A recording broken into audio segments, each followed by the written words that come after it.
All right, good afternoon, everybody, and welcome to our very first virtual manifesto town hall meeting that we're having today online with all the voters in Gauteng and everybody outside as well. Tonight's topic is going to be a discussion about infrastructure, the state of infrastructure in our province, Gauteng specifically. It's going to be the main item.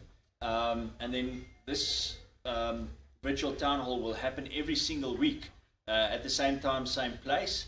And next week we're doing focus on crime. But yeah, let me introduce who's with me today. Furthest from me, Professor Alex van den Heever.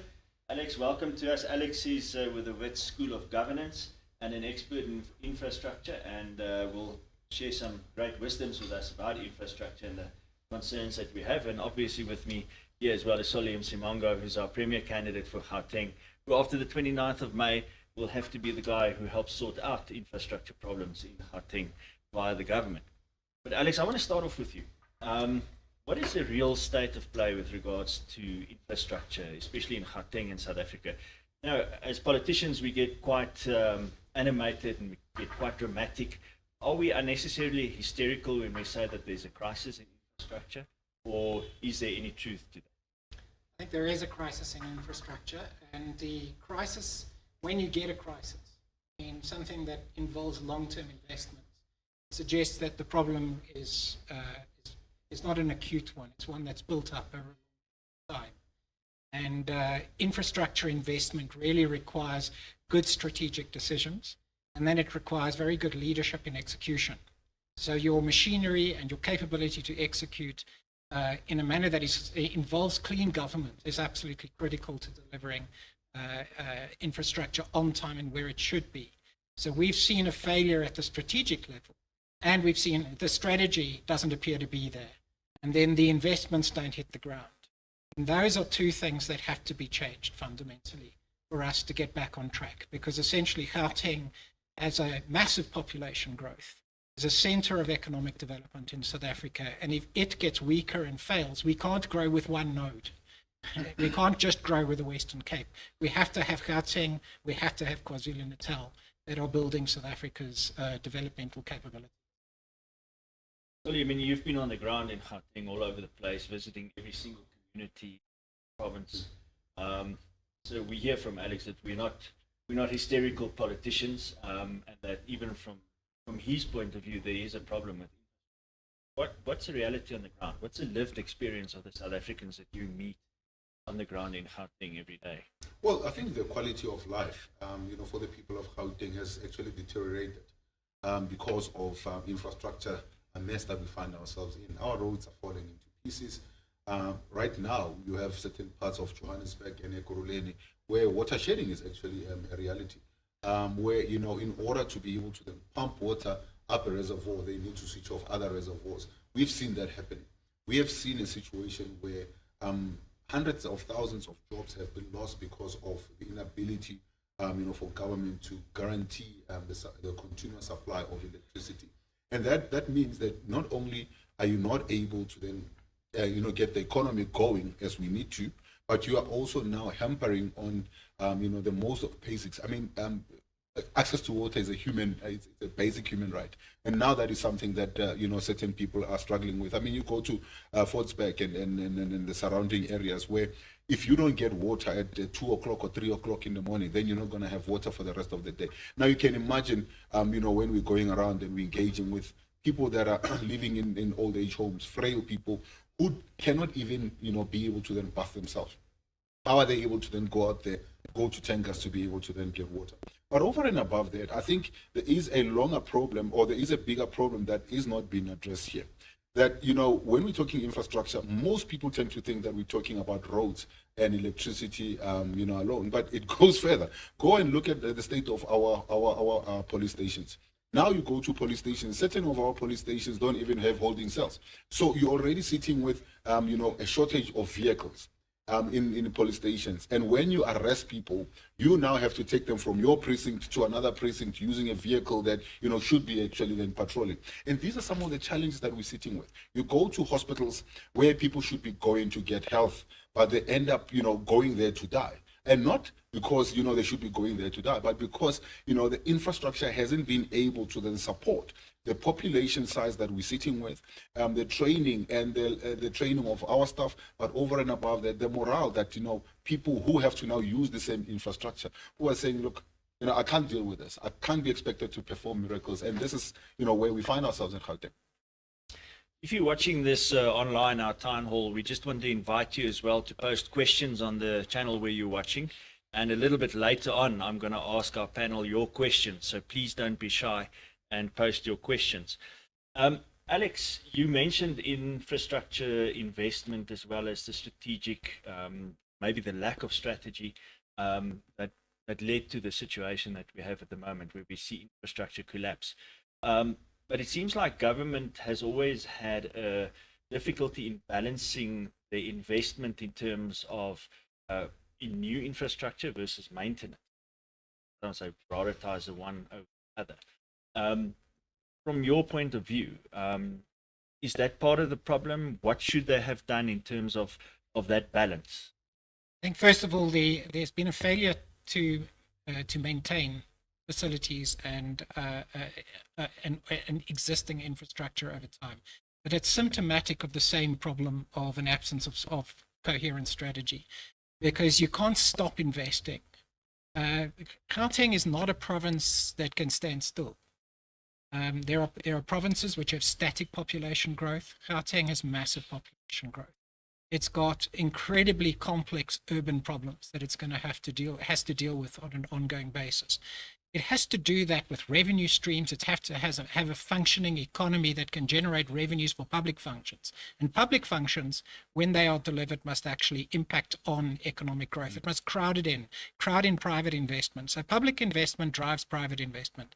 That's part of the strategy. So where is the money meant to be deployed that gets this urban setting, predominantly urban setting, to be as functional as possible, as useful as possible to people living in such a concentrated space?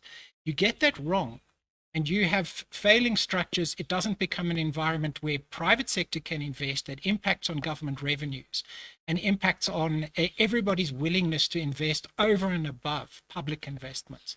So that's kind of the problem we're seeing now, is that we're starting to lose private investment, which has a corrosive effect on what government can do down the line, and this has to be corrected. So so private investment, the strategic thinking is about spatial development, about where you put things, what kind of cities do you want to have, what kind of urban setting, how do you want to create effective and decent living environments, how do you get the balance between where you live and where you work, and all of those things become part of the strategy. What is the most effective transport strategy? Do we want to invest in Gautrains, or do we want to invest in all of our transport systems and make them work efficiently? How do we get people to live closer to where they work? All of those things become part of a strategy. Maintenance is about maintaining what you do build, and our public facilities are in a state of disrepair, because it appears as though the money just doesn't get to those facilities. And that becomes part of a problem which I think most people are aware of, that is insidious corruption in much of the public services that has meant that they're kind of rotting from the inside. Let's just go on to that spatial planning situation, because that seems to be the basis, is your planning, your strategic plan, your spatial plan. This directs where infrastructure goes and when it goes there. Solly, one of the things that we're struggling to get over after 30 years of democracy is something that Alex just mentioned, in terms of people still living very far from work opportunities. And to a large extent, the apartheid spatial planning policies are still haunting us today. How do we overcome that? From a policy point of view, I mean, you step into government, how do you overcome that situation? Well, I think, the first thing is to admit that the ANC's outlook has never been really to address the legacy and break the backbone of the legacy of apartheid, but is to continue reminding people of it. What you needed to do is to then say, how do we then decentralize the economy within Gauteng itself, so that you're able to then take, economic activities closer to where people are. We have seen a situation where now we are building, what I would call dormitories instead of building livable spaces. You go to places like Pennyville, as an example. you don't build anything that talks to an economic activity that is happening in the area. You don't talk to social amenities, including your schools, your clinic, your hospitals in the area where people now have to then go across into Soweto while you were building communities that was all building, dormitories, as I said, that's supposed to be addressing that. But also we have failed in addressing the issue of public transport, which is another infrastructure problem that we're sitting with here in Gauteng and in South Africa as a whole. I mean, I grew up where at 4 o'clock you could hear the first train and you knew. At 4:15 you knew there was the second train that will be passing. Now you're lucky at around 9 o'clock in the morning if you hear the first train. And then that is only going to Atteridgeville because that's the line that they've been able to then fix. But what you now need to then understand is that you will not be able to then drive any kind of economic growth if you're not going to be able to then deal with that part of infrastructure problem. That is that you're able to connect people efficiently, safely and also affordably, because that is another problem that we're sitting with. Right now you have somebody who has to leave Hammanskraal at 4 o'clock, 5 o'clock in the morning to be in Centurion for work at about 8, 9 o'clock, and then this person will leave again at 5, 6 o'clock only to get home at about 7, 8, 9. So again, it also has an impact on the social fiber, because they know people are not able to then spend time with their families and all of that. So these are some of the challenges that we are saying. If you are serious about, as Prof was saying, if you're serious about driving an economic change, if you're serious about giving people a better quality life, these are some of the things that you now need to then be saying we now need to address. But unfortunately, for the governing party, it has never really been about doing things that I would term not sexy. They want to do things that are seen as sexy, build houses, even if you don't build roads, that accommodate that. You're building houses, even if you don't building your sewer infrastructure that is able to then draw, that away from that. So you're doing things that you can then now say, oh, look at what we're building. What you need to do, but what we need to then invest in is building that infrastructure, which, people might not see, but in the long run, people will appreciate having. When you're having, water pipes that are not leaking, when you're having sewer lines that are not, leaking all over, and actually you're able to then treat, sewer. When you're having roads that are tarred, when you're having electricity that you're able to then provide, water that is clean, that is potable, that is, accessible, the quality of life begins to then change. And as Prof said, it then begins to also attract investment, because people want to go invest where they see government first investing their money, and that's what we want to do. Stick with spatial planning a little bit longer. Alex, South Africans all seem to be farmers at heart. We all like big backyards. And you talk about being close to work opportunities and putting down a spatial plan. Do we just continue expanding Gauteng as an urban footprint? How do we overcome this thing of having the big backyards, if I can put it that way? Yeah, so I want to distinguish between two things, and that's strategy and planning. Strategy is not planning.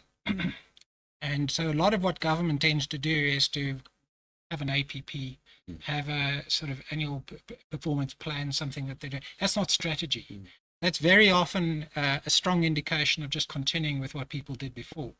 So when you have to respond to a question like you've just raised, it can't actually be responded to there's no easy answer, because that falls into the realm of complex policy making.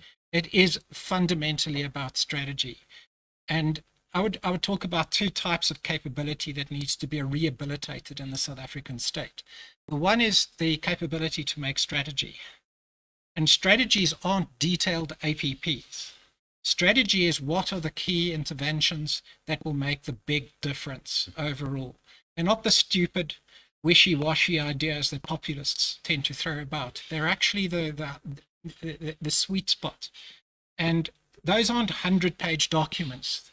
They're 3-page documents in many cases, but they are the right 3 pages, and it takes you, there's a process to get there.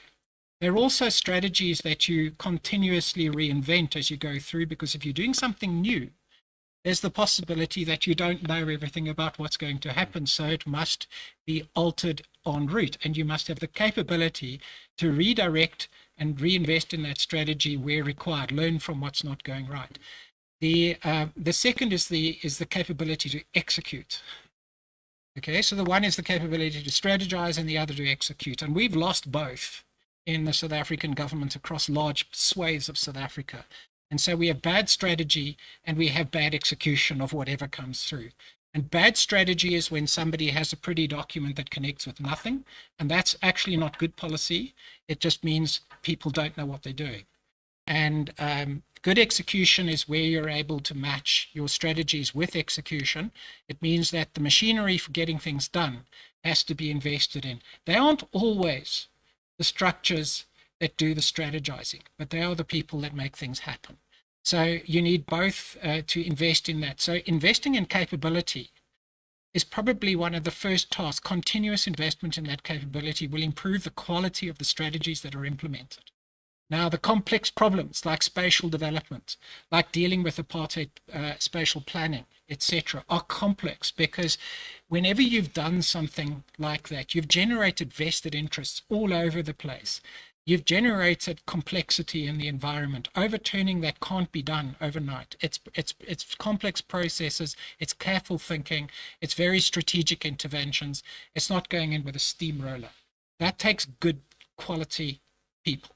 And if we don't have that, you're not going to get anywhere. So I'm not answering the specifics, but really the route, how to get there. How to get there means the right people in the room for strategy, the right people in the room for execution. Yeah, so basically what you're saying is the starting point needs to be the strategy, and we're just not getting to that starting point. Sorry, but this fast forwarding to 29th of May or 2nd of June or whenever we know the results, you have to walk into that government, and it seems like the skills to even formulate these strategies are not there. What do you do? How do you change things? How do you make sure that you have the skills and the capabilities so that you have a good strategy to execute? Well, I think Fred, it's a daunting task that lies ahead.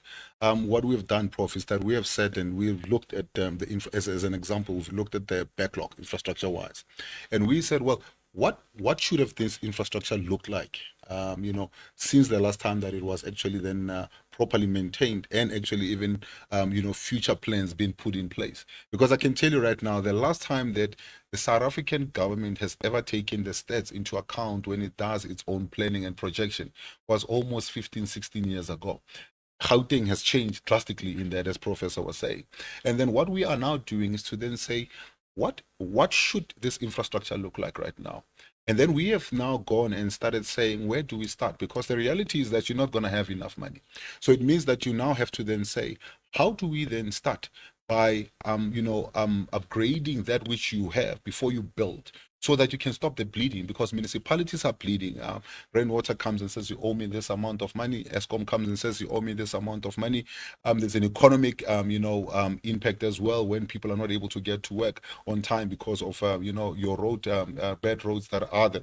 And then so on and so forth it goes. So what we want to then do, as Prof said, one of the things that we looked at doing is to then say, how do we then change and break the backbone of the kind of legacy that has been left by the apartheid system. One is that you now need to then say, you decentralizing the economy means that you have to then also reinvest somewhere else, so that you're able to then get the infrastructure going there. But not only that, we are also looking at safety infrastructure.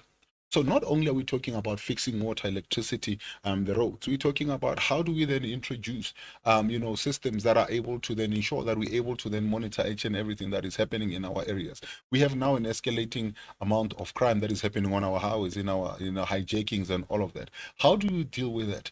And these are some of these infrastructure challenges that we now have to say, how do we then bring them up to speed? And you invest in those areas that have not been previously been identified, for investment. You invest into those. You upgrade your infrastructure. You then show, to the private sector that you're serious about turning things around. And unfortunately, the norm with the ANC has always been to say we can do it on our own. But in reality, you can't. You need the private sector to come in and be able to then assist you. And I'm glad that we have now packages and things that we are saying we want to then go into the private sector and say, here are some of the things that currently are, lying heavily on government, but government is not getting to them. That's how you break the backbone. It's not you talking about it that is going to break it. It's you understanding that if I'm going to invest and get more people to invest, do I break the backbone? Do I then get, you go to Hammanskraal, there's a place called Babelech. People don't always have to travel all the way to the CBD of Pretoria to get jobs. We can get Babelegi going again. In Alroad, we have people that have now, it's now, falling into pieces. We should now be able to then bring it back. You go to Soweto, you have a place called Orlando West.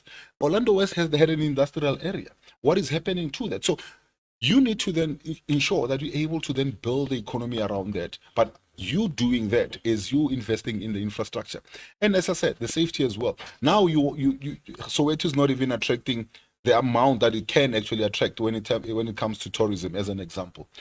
Can we then put more infrastructure there, safety, security infrastructure in place to make sure that people that are coming from Holland, from Germany, from China, from even here in Africa, who are coming here to say, I want to go to Hector Peterson Memorial, I want to go there. There's hotels there, but there is safety and security around the place.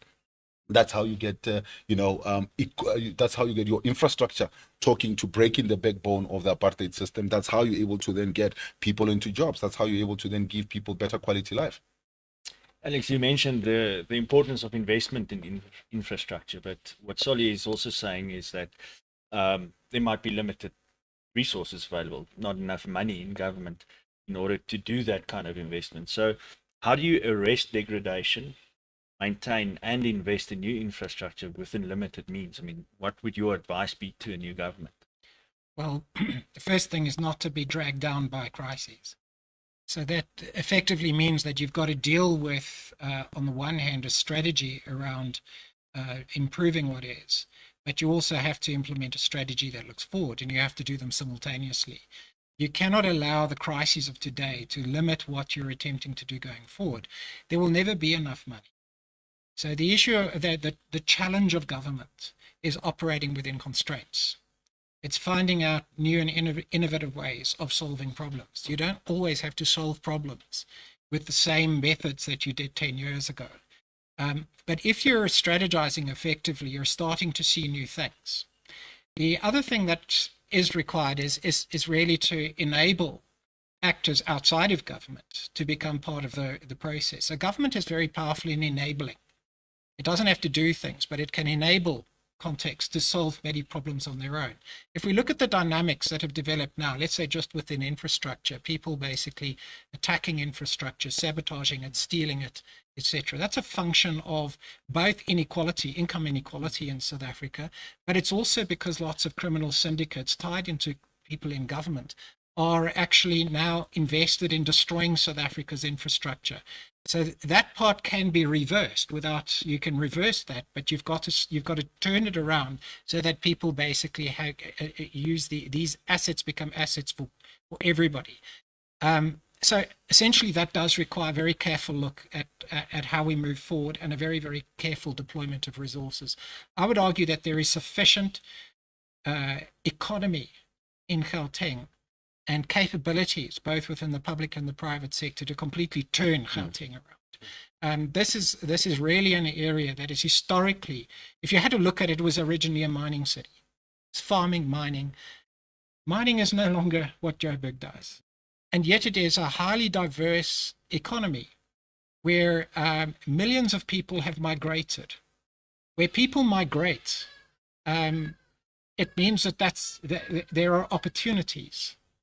So if you start to destroy those opportunities, what you will firstly see is people won't migrate here anymore. So the migration is actually a positive thing. Managing it so that it actually adds value, it involves in developing the infrastructural inputs that enable people to look after themselves in this environment, have healthy, positive environments within which they operate, that business can spatially develop, not in concentrated nodes. There's certain kinds of businesses that will benefit from being in Sandton and Midrand and in Randburg, and others that will benefit in township economies. Allow those to develop. What do they need to really take off?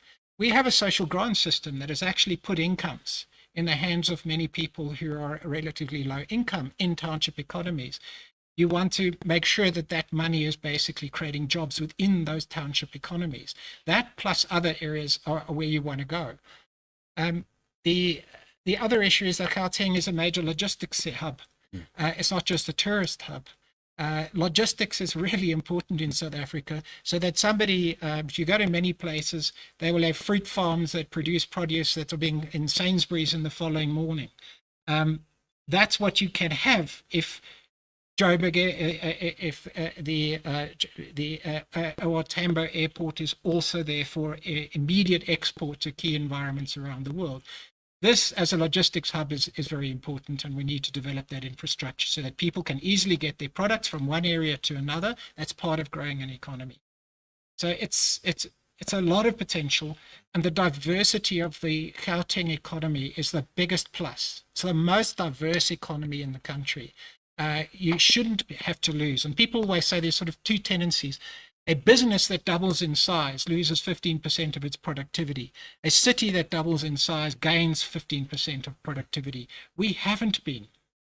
We've destroyed our productivity unusually. But part of why a city does well is because it's so decentralized. It often responds to people acting from the bottom up, not from the top down, which is your large corporate structure, which is why they have to do so much to improve productivity in their environments, to stimulate people to try harder and to innovate. But cities don't have a problem, so enable that. I think Alex paints a nice picture of what the future can be. Solly, products moving, being exported, economy growing, jobs being created. To what extent does bad infrastructure shatter their dream? Well, it does. I mean, it does greatly. I met with a farmer who had at some point had to throw away 100,000 liters of milk.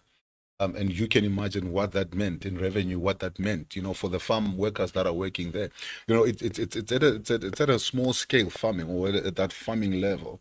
You can imagine what that does to companies like BMW, like Nissan, if they cannot be guaranteed some of the infrastructure, outlets that, needs to then accompany that: electricity, water, roads that are able to then work. And then also, I mean, they've been saying to us for a very, very long time, can we look at rail? Fixing rail so that we are able to then cut the cost of transporting some of our infrastructure or some of our products, out to the harbors and all of that. This is something that hasn't been forthcoming. Why? Because there are those that are benefiting from the chaos, as Professor said earlier on. That is a damn shame. But let's go further. Gauteng has the potential, Fred, of not just being a producer, but also being able to then expand on the value chain. So you can have, you have farms. I'll give you an example. There's a sheep farm in Midvaal. The guy has over 4,000 sheep at his farm. And he says, look, he would have wanted to have an abattoir there. He would have wanted to have a packaging, plant there, so that he's able to then create more jobs and have more, value creation in that. That has been hampered because he's saying, if I now going to start then doing slaughtering, but I cannot be guaranteed electricity to keep, my product, chilled, I am now going to lose, millions as it goes. But it goes further. We have been saying you cannot, if you're serious, no country in this world, you can go anywhere. No country in this world has ever succeeded if it hasn't dealt with its transport infrastructure, whether you're talking, whether you're talking rail, whether you're talking road, or whether, you're talking about ships. And now look at what is happening in Durban and what is happening at our harbors. We now want to then get some of our products out. Farmers are crying that they cannot get their products out quick enough. It is costing now the farmers now to then cut on the jobs. It's costing them to cut on production as well. How do we then deal with the issue of infrastructure, of even retaining our water, which is a big problem? You're sitting now with a Vaal that is being polluted by waste that is coming from Mfuleni. It's an infrastructure problem.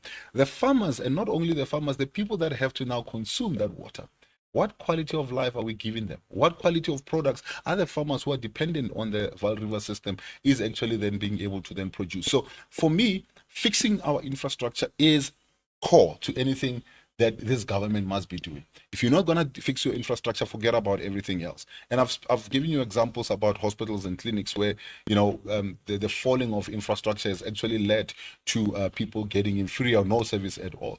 You go to places like Jugu Lane, after 6 o'clock, the police station is closed down. Now you can imagine what happens.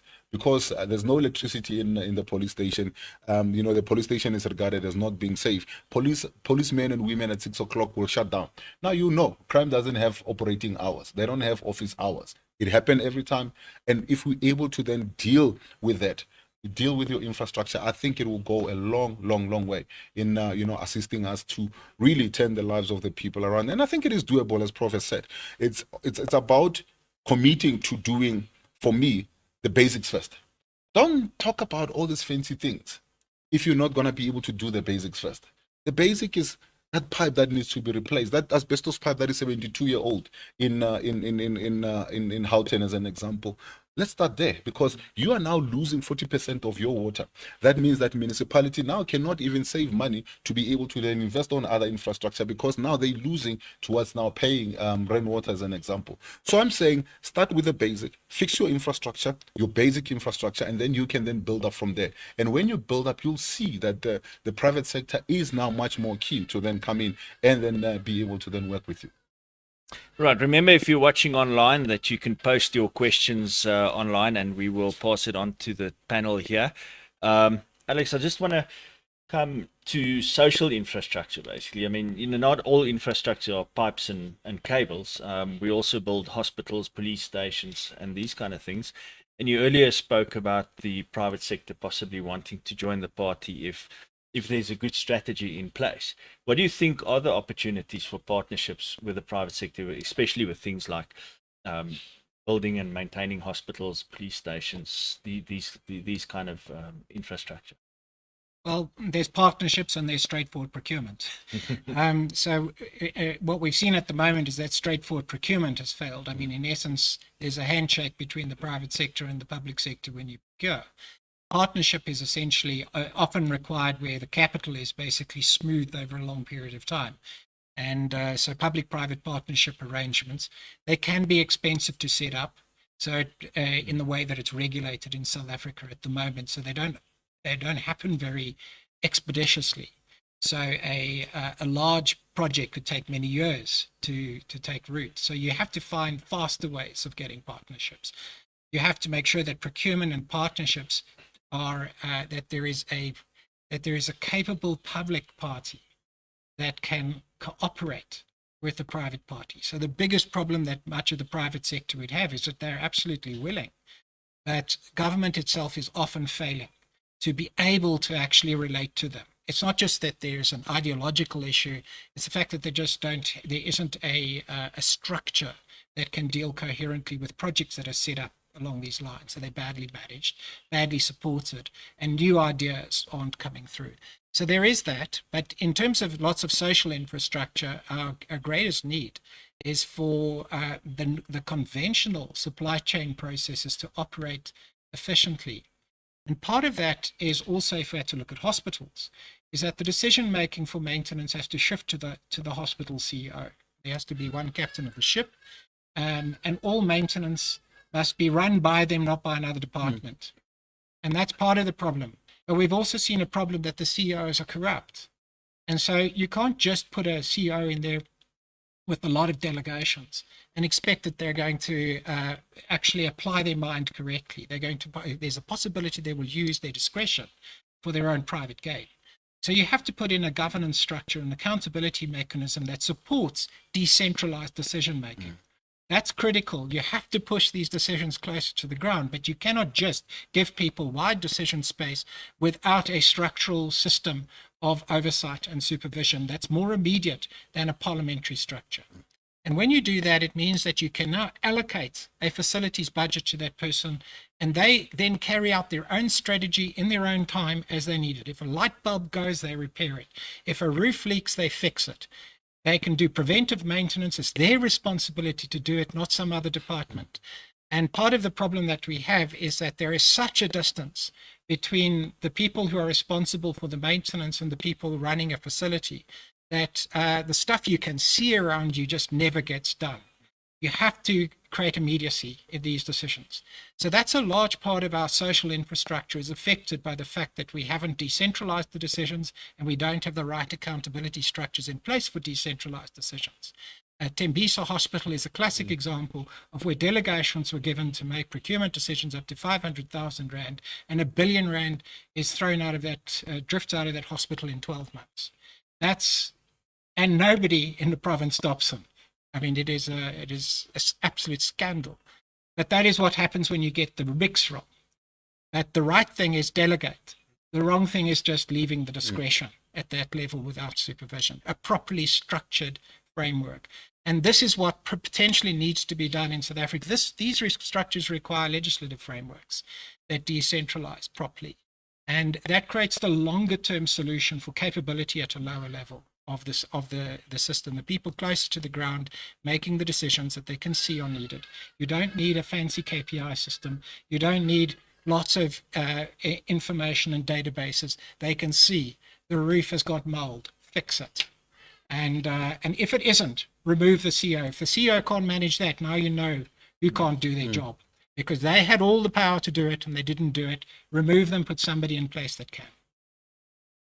Solly, government is known for red tape. And Alex mentions the potential that partnerships have between the private sector and the public sector. But he also mentions that there might be an ideological problem there. What do you think? Where does the problem lie? Is it purely red tape? Is it ideological? Is it both? And how do we overcome it? Well, it's a combination of a number of things. I think corruption also plays a major role in that. That, you have people that are saying, before you're able to implement anything, what's coming in for me? What's in it for me? I think that's something that we also now need to then talk to and be able to then address. I think there's also been a problem of less consequence management in government in general, that people can do as they please and can do whatever they want with very little consequence that, follows from there. The prof is talking about, what happened in Tembisa Hospital, that R1 billion have gone towards skinny jeans, have gone towards, buying sofas and buckets for 20,000 Rand each, and, washcloth, face cloth for 200 Rand each, and it goes on. And you find that the CEO is still earning a salary while on suspension over a year now, and is still earning salaries. You're sitting with a government that is now the Department of Health that is being sued into the billions that now needs to be paid out. And then people are still not being held to account. So I agree that you need to then decentralize and make sure that power is then taken to the, to the lowest form. But you also now need to make sure that you get the right kind of skills in place. And this is why we want to then do a skills audit. We want to start the process of doing a skills audit in the first 100 days. And obviously it will take, a longer time to be able to then roll that out. But you need to start somewhere. And you need to then say, if we are going to decentralize, what are the mechanisms that we're going to be putting in place?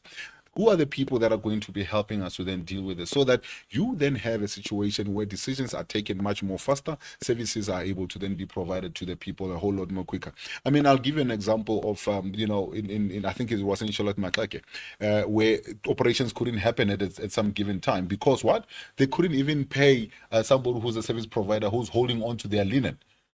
Just something as simple as that, But then if you had actually then, devolve power to a CEO, a capable CEO, you're able to then run with it. But you also now have a situation where government departments have been so merged up that you don't know who's responsible for that, for what. And that is also now a big problem. So what we want to then do, as Prof was saying, streamline your processes.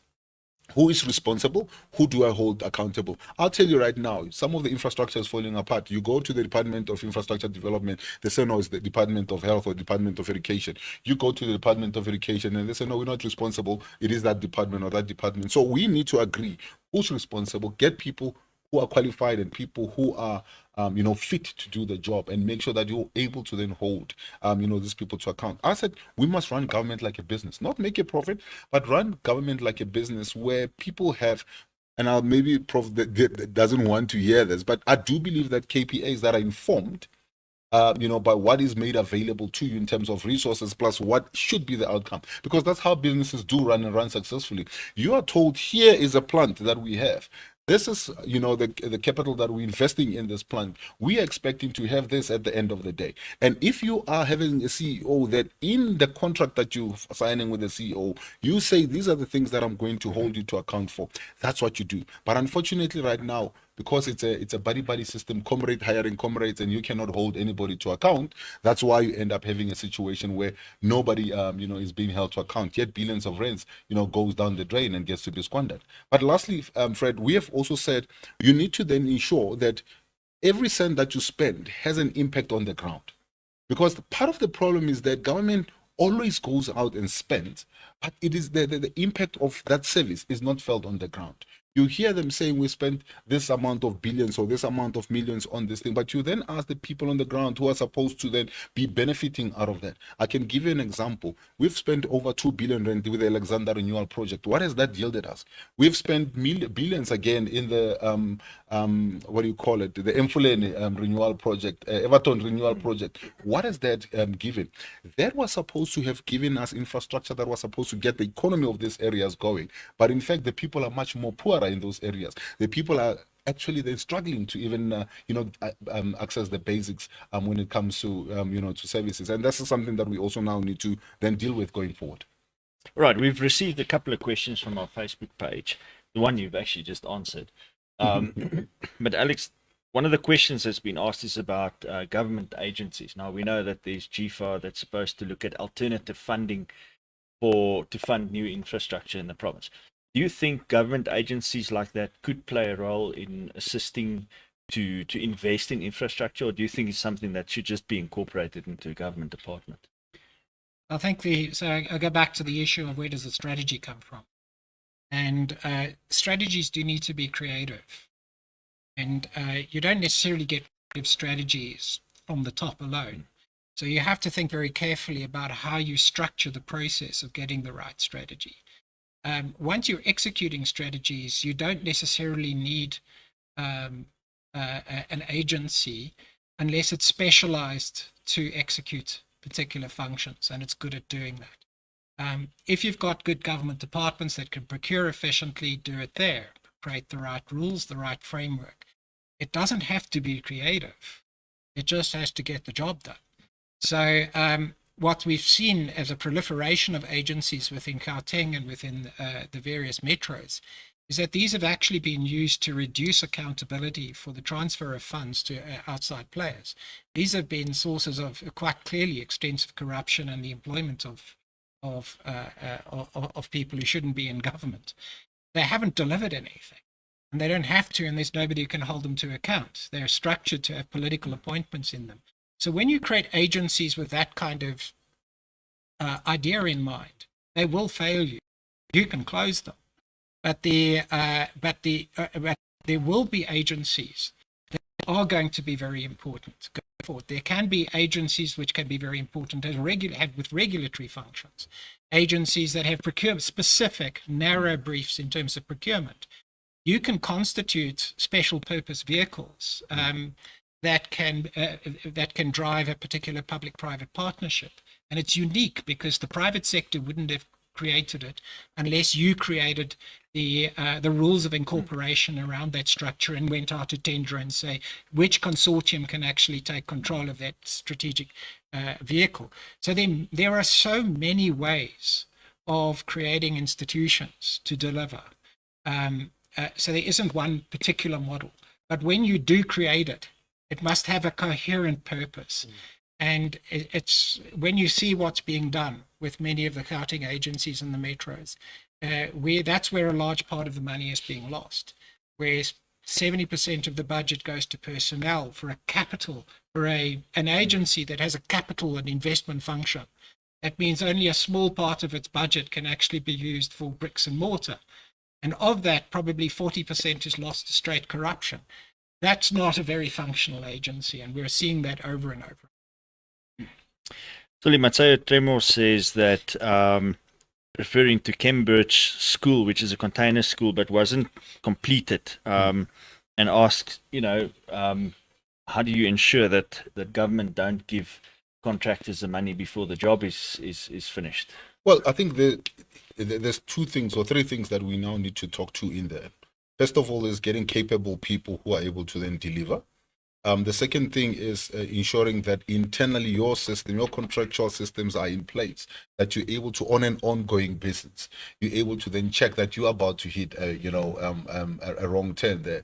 I fail to understand how somebody would have been paid 100% of, outstanding amount if they've only delivered about 20% of the job. You're able to then work it in there to then say, we will pay you verifiable level. When you get to this, we will be able to then pay you. And that's when you're also able to then build it or bring in quality assurance in place to be able to then deal with it. But I think the third part is straight out corruption that is there. You find, and Prof spoke a little bit to this, that we are now spending in excess, of what we should be spending in terms of, government expenditure towards project. We're spending 3-4 times over that what we should be spending. And ours is to then turn it around. And, when we met with our team, I said, I want a system where we work the other way around. We don't work in terms of this is the amount of money that I have and this is what I want to then deliver.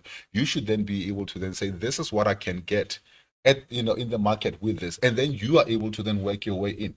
Why we're not doing this, I fail to understand. And this is why you end up having a situation where people will go and buy a bakkie for 2 million rand, a bakkie that shouldn't even cost you 200, 300,000. I mean, Fred, we've just bought bakkies here that didn't cost us that amount of money, and these are bakkies that are going to be assisting us. So I think it talks to how do you plan.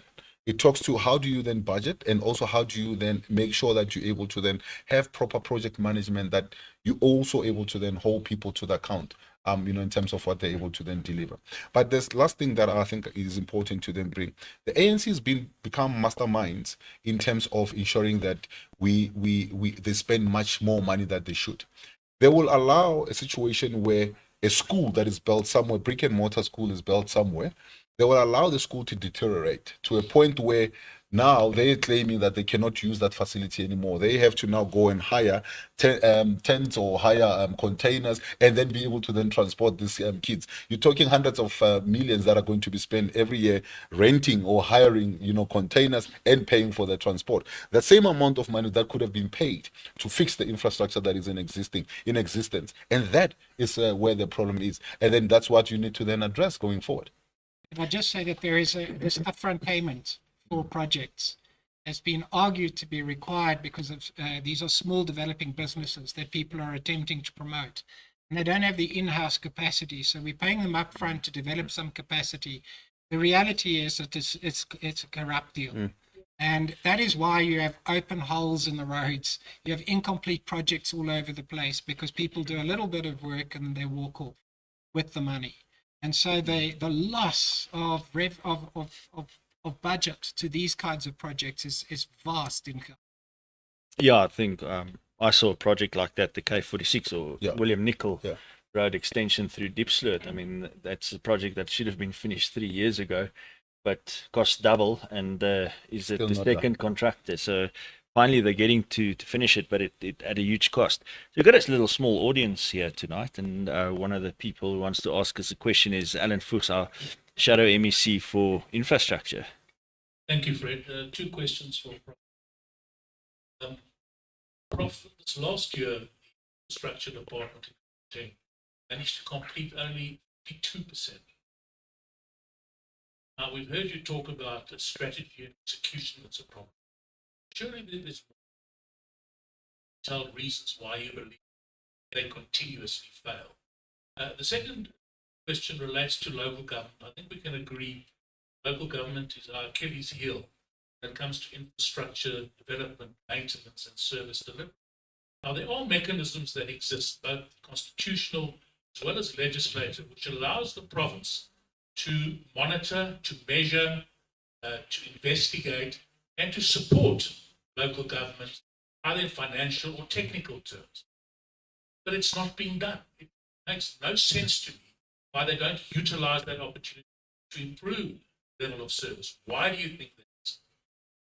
Yeah, so the response to the first questions, one can really only speculate about, because it doesn't really accord with the amount of money that's been made available to the Department of Infrastructural Development. What you're seeing as a result is a continuous degrading of infrastructure. This is all public buildings, the center of Johannesburg, the roads, the rest. It's just not happening. And when if you had to look at the Bank of Lisbon building that burnt down, I actually worked in that building in the late 1990s. And I think when I had a look at it in 2017, I don't think the building had been maintained since I worked in it. The building itself was in a state of enormous disrepair. And you have to ask, what system generates that? What system of decision making results in a facility that is running a health department and a home affairs department can't actually be maintained, because it's a relatively simple function. So it's a failure of leadership. It's a failure of decision making. It is corruption. It is because the projects that are being prioritized aren't really in the public interest. That's what I would infer from all the results we're seeing. It is a completely dysfunctional department that requires a considerable rethink, because these are execution functions that are failing, which are relatively straightforward. At the strategic level, there are other questions to ask about how those decisions are being made. But clearly, it's in a dire state. The other problem is that too much of what they're doing is centralized decisions for other departments. So the health department, a large part of what the Department of Infrastructural Development is maintaining hospitals, which they don't do, and nobody in the hospital has any control over what they do. So that's deeply problematic. And essentially it means that channels of accountability have been disrupted. They're not coherent. In terms of the relationship between province and municipality and government, there's two things to get right. One is, are the distribution of functions correct between national, province, and municipal government? So the first thing is, are they making the right decisions at the different areas? And I would say is that if the decision making is too centralized in some areas, that it should be agreed between governments to have functions devolved where required. The second thing is to align decision making. And alignment can take place both cooperatively and using financial incentives, conditional allocations between different levels of government that create cooperative behavior. That's the one area. The other is actual supervision of what's going on, which means that even if one isn't directly responsible for a particular function, that one checks on what's going on and what's going wrong, and basically looking at interventions where it's failing at another level of government. But part of the misalignment of functions can be where a national department decides it's going to put up a housing project, but it's not going to take responsibility for bulk infrastructure. And the municipality allows it to go ahead. They allow it to go ahead despite the fact that they should say no, because unless you're allocating budget for the bulk infrastructure, you shouldn't be allowed to do it, because you're going to crash the sanitation and water services and all the overriding infrastructure required for everybody else. But National has an incentive to put up some houses, and the municipality might have a political arrangement just to allow it to go ahead because it's politically convenient, but it's wrong for the area. Now that has to stop. And that is about also alignment of function. Lower levels of government should have authority over what they're doing. And where there needs to be cooperation, sometimes the structures of cooperation need to be built. If they're not there, then it just means that people meet and talk in a room. It's got to be structural. Somebody's got to have a meeting in which money is going to change hands, not to go into people's pockets, but here's a conditional allocation. We will put in a rand provided you put in a rand. We will put in this project management component, you put in that. And then you've got a cooperative arrangement. But I think that's where we would have to do a lot. When we talk about public-private partnerships, we're not talking about public-public partnerships, which require a similar level of structural decision-making that needs to be constituted in order for it to work. It doesn't just work because people meet. All right, then we have another question from Tsolofelo Bodlani, one of our MPs. Thank you so much, Fred, for the opportunity. I never imagined the conversation about infrastructure could be this exciting, this informative. So I'm really glad to be here. But that said, I think the question for me is two questions. How do you speak to us to emphasize the importance of having the right people, the right leadership to ensure that all these things that we speak about do happen. Because you walk into that office on the 2nd of June, you are going to find that there's no money, buildings, old buildings have not. How do you start maintaining, building new? How are you going to strike that balance? And secondly, how do you package the political message, for lack of a better word, so that Gogo Dlamini, 18-year-old son who's going to be voting for the first time, do not look at infrastructure as just an abstract thing, but they really understand how it impacts their lives. How do we strike that balance?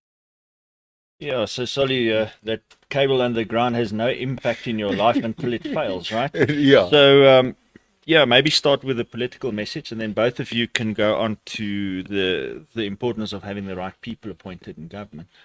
Yeah, I think, Sulfalo, the problem that we have had is that there's been a group of politicians who have always thought that they can sit around the room, as Prof said, and talk about certain things and think that that is what is going to get them over the line.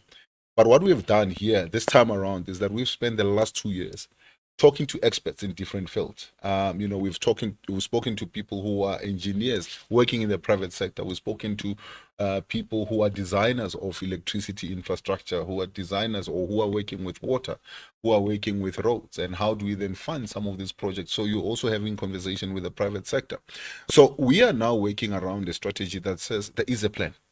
There is, and not only a plan in terms of just having big jargon.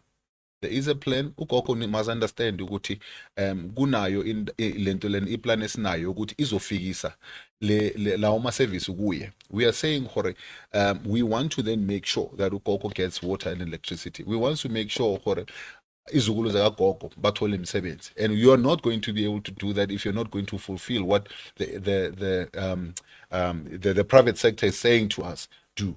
And this is something that when we went and spoke to the experts, they are saying this is what will help you to then achieve. And now there is a bankable project. There are bankable projects and bankable ideas that are not just talking about, the ASKISA, RDP, NDP, which you then start asking, but how much of this have you really implemented? You realize that it's just been fancy, research and fancy documents that have been put together. We have done something very different as the Democratic Alliance this time. We have said we're going back to the basics. We are now addressing what are the basic things that needs to be built in order to then get people on, back on a streak of a better quality life and economy. Alex, if I can maybe re-gear that question about the skills in government.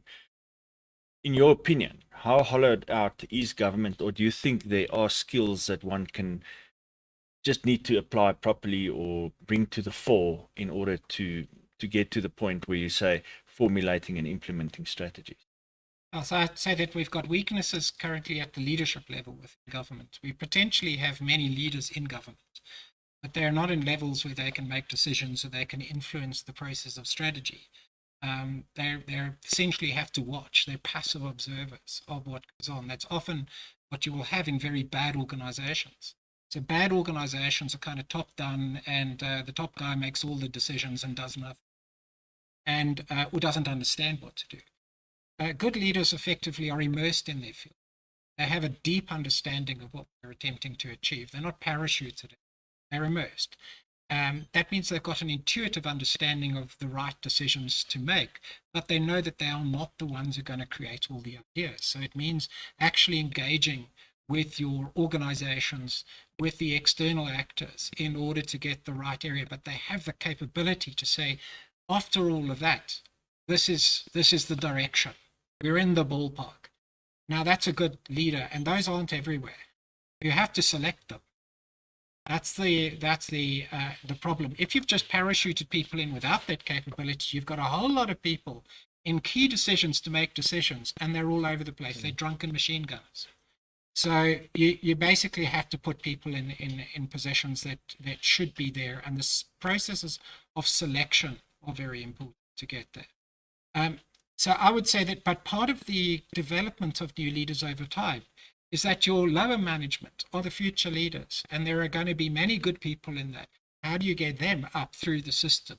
How are your systems of promotion and realization into leadership positions functioning? They don't operate today. The wrong people are put in the top. So it's absolutely critical. And just to say on the issue of where, the connection to the importance of infrastructure that people don't realize, its invisibility. Well, maybe it's been a very important teaching moment these past 5 years in Gauteng, and in KwaZulu-Natal, and in the Eastern Cape, and in Msimanga, and in Witbank, and in all of these places around there. It's told you how important these public functions are. If you can't see it now, nothing works if government fails. And so it's absolutely crucial to get these things back into play. But the danger in the future becomes that people don't realize how important they are because they're just running sweetly. So it's going to be very important making people understand the importance on an ongoing basis of all of these basic functions. And we have to make our environments resilient to quite a lot of things that are going to change over time. We're not resilient at the moment. We're becoming less resilient over time. The fact that somebody has to put a borehole in their house and a JoJo tank and a solar system in Johannesburg in 2024 is laughable, that you can't rely on a public utility at this point. So looking forward, building systems that are resilient, often enabling rather than taking control over functions is very important. Learning when government lets go is also important. But knowing how to let go is also important. It's not just pulling back. It's saying, fine, we're creating an enabling environment for other people to do things better without us necessarily controlling everything. And that often means putting in place a coherent regulatory framework that is properly maintained. And then the stuff will become more resilient naturally without government spending on it. All of those things are going to be very important, but you really do need, it goes back to the leadership function. Bad leaders can't conceptualize that kind of future. So Alex speaks about the appointments at the top. So when you get into government, obviously you're going to fire all the ANC people and replace them with DA people. No, we don't want party aligned people. We want capable people. And this is something that we have set our minds to, and we have said very, very strongly. And this is why you're having a serious challenge of government that is not able to then deliver, even whenever the departments have a new minister, because there's no continuity. A new minister comes in, the DG is fired. Because even it's also factual, factional battles within the ANC. You are in that faction, of the guy that was in this position, then I cannot trust you. What you want is capable people that are going to be there, that are going to be political, that you can walk in there with your manifesto and say, here is the manifesto. I want it to find expression in what government does. And that should happen naturally.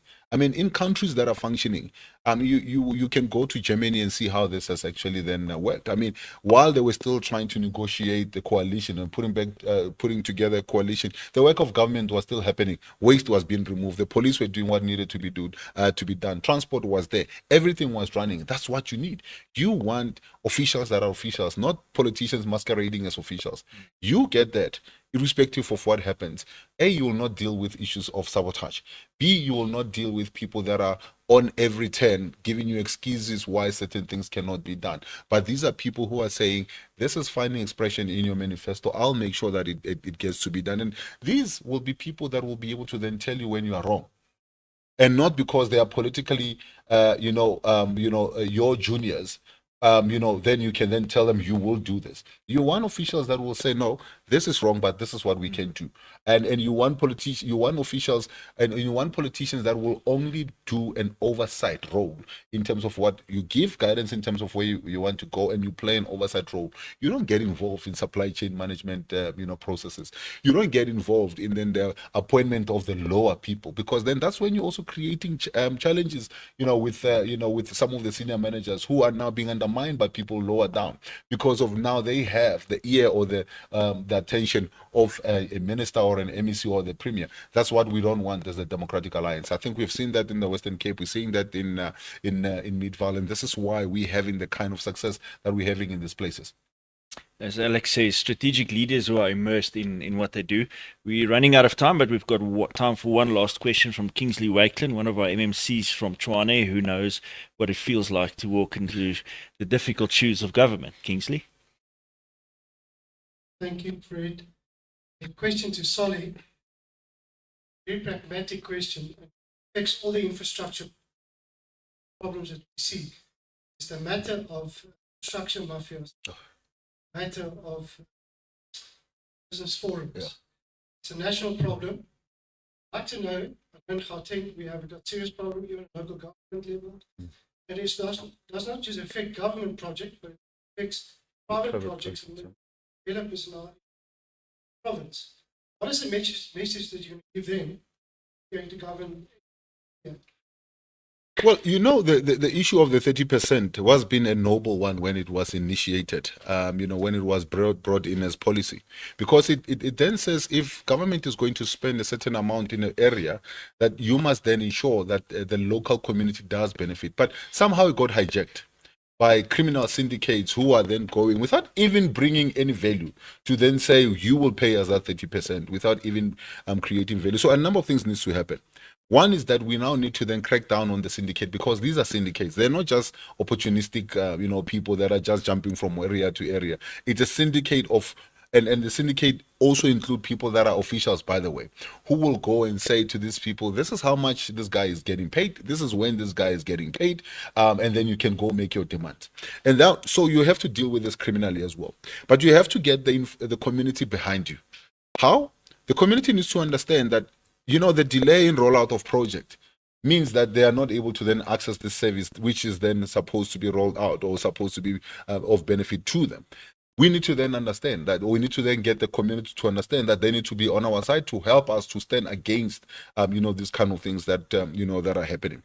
But thirdly, we now need to then ensure that you have databases of organizations within communities, so that when you go and implement a project in a particular area, you are able to then say, here is the criteria if you are going to then want to be part of this. And, you know, this is what it means. You have to then, you know, comply. It's not just a free for all. You have to then comply. You have to have been registered. You have to be able to then deliver a particular value that needs to be there.